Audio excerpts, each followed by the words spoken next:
क्या आपको पता है मेंटली स्ट्रांग होना किसे कहते हैं? 1914 में थॉमस एल्वा एडिसन की फैक्ट्री पूरी तरह जल के बर्बाद हो गई। आग इतनी बुरी तरह लगी थी कि कुछ भी नहीं बचा। उन्हें 23 मिलियन US$ का नुकसान हुआ था और एक प्रोटोटाइप जिस पर वो सालों से काम कर रहे थे वो भी जलकर बर्बाद हो गया। इस पूरी सिचुएशन को जानने के बाद थॉमस एल्वा एडिसन ने जिस तरह रिएक्ट करा उसे कहते हैं मेंटल टफनेस। पता है उन्होंने क्या कहा? उन्होंने कहा, थैंक गॉड अभी तक मैं जितनी भी मिस्टेक कर रहा था वो सारी जलकर खत्म हो गई है। अच्छा है, अब मैं एक फ्रेश शुरुआत कर पाऊंगा। एक मेंटल टफ इंसान की बहुत बड़ी क्वालिटी होती है कि वो बुरे से बुरे वक्त में भी अपने आप को संभालना जानता है और एक पॉजिटिव अप्रोच रखता है।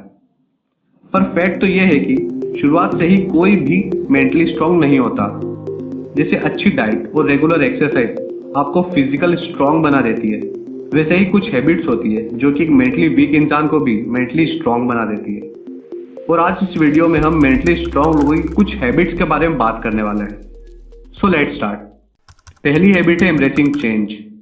ईगल एकलौता ऐसा पक्षी होता है जो कि 70 साल की उम्र तक जिंदा रह सकता है। पर इस उम्र तक जिंदा रहने के लिए हर ईगल को बहुत ही मुश्किल डिसीजन लेना पड़ता है, क्योंकि 40 साल तक जिंदा रहने के बाद एक ईगल के पंजे इस लायक नहीं रहते कि वो उन पंजों से कोई शिकार आसानी से कर पाए।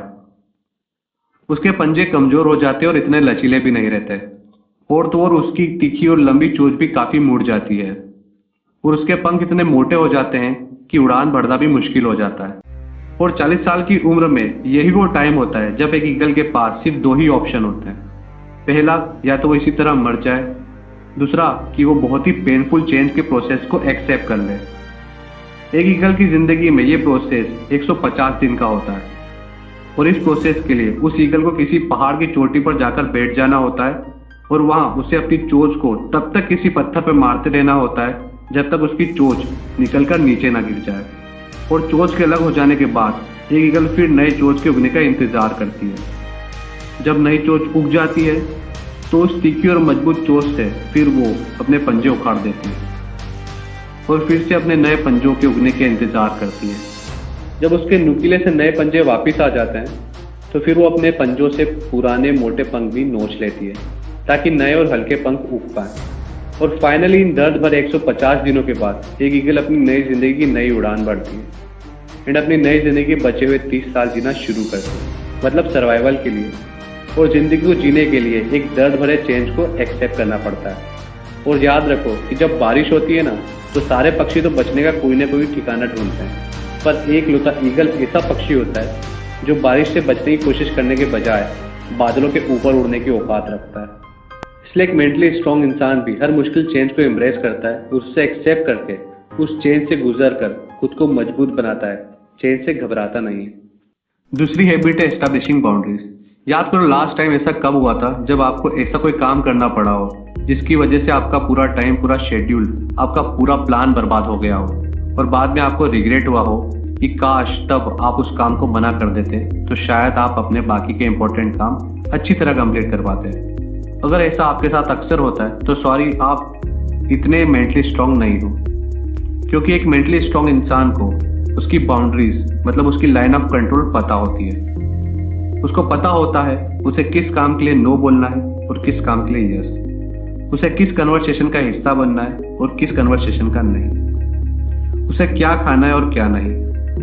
एक मेंटली स्ट्रांग इंसान को ये बहुत अच्छी तरीके से पता होता है, मतलब एक मेंटली स्ट्रांग इंसान बहुत ज्यादा सिलेक्टिव होता है। अब तीसरी हैबिट है the power of sacrifice. Human psychology को समझने वाले लोग बहुत ही अच्छी तरीके से जानते हैं कि sacrifice builds resilience, resilience builds strength, strength builds power and power builds purpose. इस चीज का एक परफेक्ट एग्जांपल है विराट कोहली। 2017 में मैंने एक आर्टिकल पढ़ा था जिसमें लिखा था कि विराट कोहली कितने बड़े फूडी थे और उन्हें मटन रोल, बटर चिकन और छोले भटूरे जैसी डिशेस कितनी ज्यादा पसंद थी।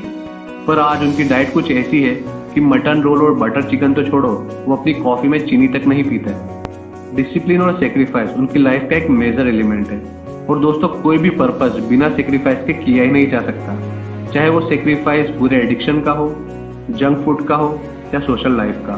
सेक्रीफाइस तो करना ही पड़ता है, और मेंटली स्ट्रांग लोग ये सेक्रीफाइस करने से कभी पीछे नहीं हटते।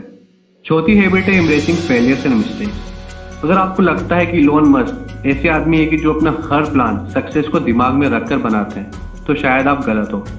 क्योंकि स्पेस एक्स के प्लान के रिगार्डिंग उन्होंने एक इंटरव्यू दिया था और उस इंटरव्यू में उन्होंने कहा था that I want to be able to make sure that we have enough capital to survive at least 3 consecutive failures। अगर आप इसे ध्यान से समझो तो इसका ये थॉट प्रोसेस क्लियरली एक्सप्लेन करता है कि मेंटली स्ट्रांग होने का मतलब सिर्फ ये नहीं है कि आप सक्सेस की तैयारी करते रहो, बल्कि मेंटली स्ट्रांग होने का मतलब तो ये है कि आप फेलियर्स के लिए भी उतने ही ओपन और रेडी रहो। अब 5वीं हैबिट है सेल्फ लव। एक बार ऑफिस में मुझे एक लड़का दिखा जो कि फिजिकली बहुत ज्यादा अट्रैक्टिव था और उसके फेस पर अलग सा ग्लो था। मुझे लगा शायद एक न्यू जॉइनर होगा जिसे हाल ही में कॉलेज कंप्लीट किया है और अपनी कॉर्पोरेट लाइफ शुरू की है। फिर एज यूजुअल मेरा दिन शुरू हुआ और शेड्यूल के अकॉर्डिंग मुझे एक मीटिंग में जाना था। उस मीटिंग में पहले से ही वो लड़का बैठा हुआ था और जब मैंने उसे दोबारा मीटिंग रूम में देखा तो मैं थोड़ा कंफ्यूज हो गया। बट फिर मेरे मैनेजर ने अनाउंसमेंट किया और बताया कि इस मीटिंग के लिए हमने एक गेस्ट को इनवाइट किया है जो हमें प्रोसेस रिलेटेड एडवाइस देने वाला है और वो गेस्ट बिजनेस की यूनिट का एक डायरेक्टर है। और पता है कि वो डायरेक्टर कौन था? वही यंग दिखने वाला लड़का। उसके बाद मेरी जब उस डायरेक्टर से बात हुई तो उसने बताया कि वो बिजनेस की बहुत ही क्रिटिकल यूनिट हैंडल कर रहा है और उसका शेड्यूल फुल पैक रहता है और वो जब तक अपने दिन की शुरुआत में सबसे पहले फिजिकल और मेंटल हेल्थ पर काम नहीं कर लेता वो अपने दिन के बाकी काम शुरू ही नहीं करता।